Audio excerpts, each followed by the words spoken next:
క్రమశిక్షణతో కూడిన విద్యతోనే బంగారు భవిష్యత్తు ఏర్పడుతుందని ప్రకాశం జిల్లా గిద్దలూరు ఎమ్మెల్యే ముత్తుమల అశోక్ రెడ్డి అన్నారు. గిద్దలూరు పట్టణంలో నిర్వహించిన తల్లిదండ్రుల ఉపాధ్యాయ ఆత్మీయ సమావేశానికి ఎమ్మెల్యే అశోక్ రెడ్డి ముఖ్య అతిథిగా హాజరయ్యారు.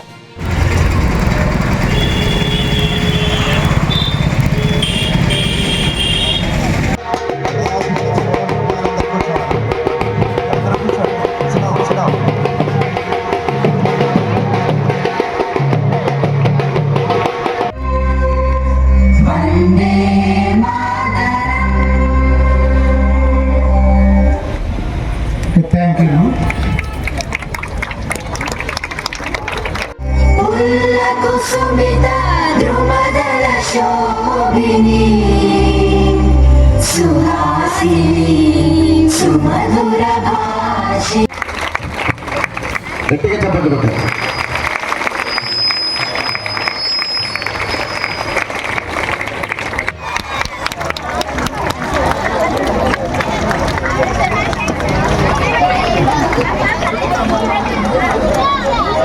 Thank you sir. పిల్లలలో ఉంది. సో నేను ఇక్కడ చెప్పదలుచుకున్నది ఏంటంటే ఆ రమ్య బాబు గారి యొక్క ఆలోచనల మేరకే ఈ కార్యక్రమాలకు శ్రీకారం చుట్టారు. ఈరోజు విద్య అనేటువంటిది సమాజ అభివృద్ధికి తోడ్పడేటువంటిది.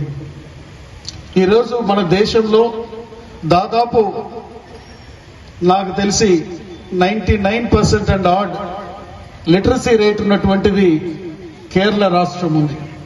కేరళ రాష్ట్రం. ఆ కేరళ రాష్ట్రానికి పోతే ఏ మారుమూల గ్రామానికి పోయినా చదువుకున్నటువంటి ప్రతి వ్యక్తి తనకు ఏ రంగం పట్ల మక్కువ ఉంటుందో ఆ రంగంలో తను ఉపాధి పొందుతున్నాడు, తన కుటుంబాన్ని పోషించుకుంటున్నాడు, సంతోషకరమైన ఆరోగ్యవంతమైనటువంటి జీవనాన్ని అతను పొందడం జరుగుతుంది. ఇది అక్కడ దేని గుండా సాధ్యమైంది అని అంటే అక్కడ వాళ్ళకి విద్య ఉండటం మూలాన సాధ్యమైంది అనేటువంటి విషయాన్ని ఈ సందర్భంగా నేను తెలియజేస్తా ఉన్నాను.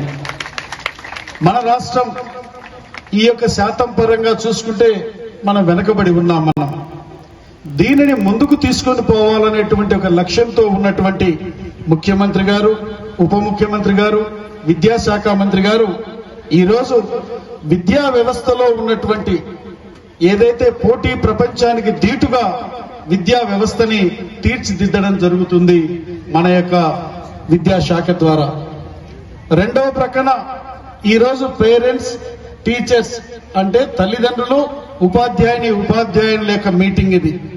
దీని ద్వారా ఏమొస్తుంది అనంటే పిల్లవాడి యొక్క ఏ రంగంలో వాడికి ముందుకు పోగలుగుతున్నాడు, ఏ సబ్జెక్ట్లో అతను వీక్గా ఉండగలుగుతున్నాడు, పాఠశాలల్లో పిల్లలు ఏమన్నా మెరుగైన వసతులు కావాలంటున్నారా, లేకపోతే ఇంకా వారు ఏదైనా సూచనలు చేస్తున్నారా అనేటువంటి విషయం తల్లిదండ్రులు ఉపాధ్యాయులకు చెప్తే